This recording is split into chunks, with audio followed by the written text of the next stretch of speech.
Hello and welcome to Takeaway Tuesday. This is a follow-up to some of the information that we've had earlier. Our guest speaker today is Kim Madden, who is a trainer and a child forensic interview specialist at the NCAC. We've been talking about manipulation, often known as grooming, and what that means during the forensic interview, why we should ask about it and what we should ask.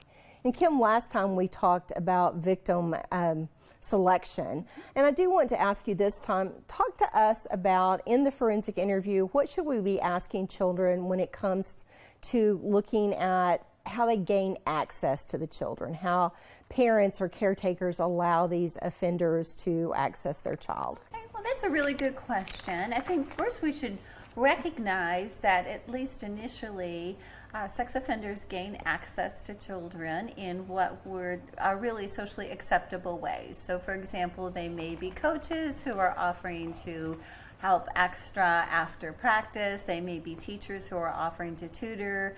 They may be neighbors who are offering to babysit. So good questions to ask the kids is just, tell me about meeting. Tell me about what type of things would you do? When would so-and-so be alone with you? Where would mom be? Because those kind of questions, again, can help to create that understanding, again, that to an outside observer, this might have looked very socially acceptable and even helpful.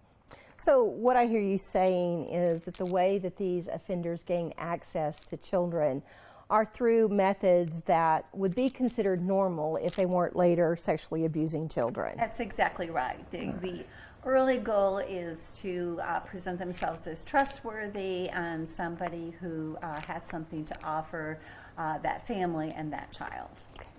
What do offenders do to help the children? In other words, we hear about them giving children gifts or supporting the children. Tell us about asking about those events or efforts by the offender. Okay, yeah, and I think gift giving is something that most people think of when it comes to manipulation.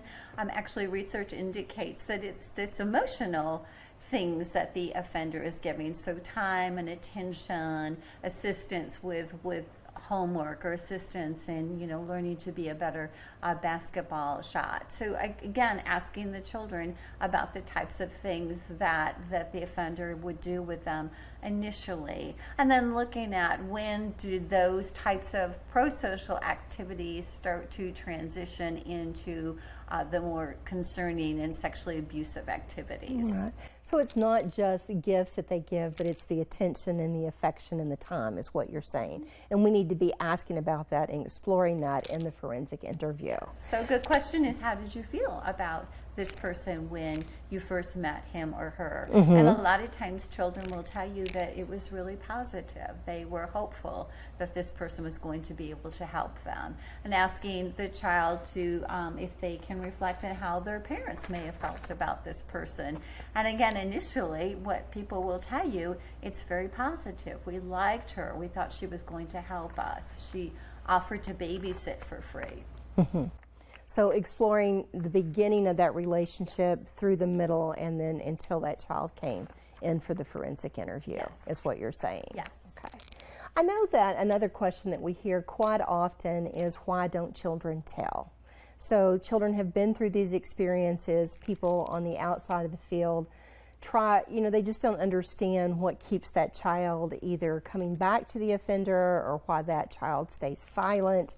And what are some questions that we should try to ask the child and determine what kept that child from being able to share their experiences?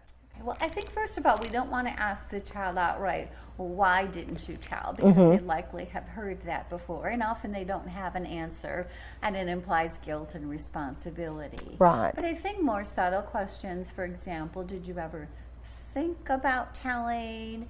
What were the things that made you think about telling? What stopped you from telling? And then when they did, and if they did actually go ahead and make a formal disclosure, what were the things that made you decide to tell?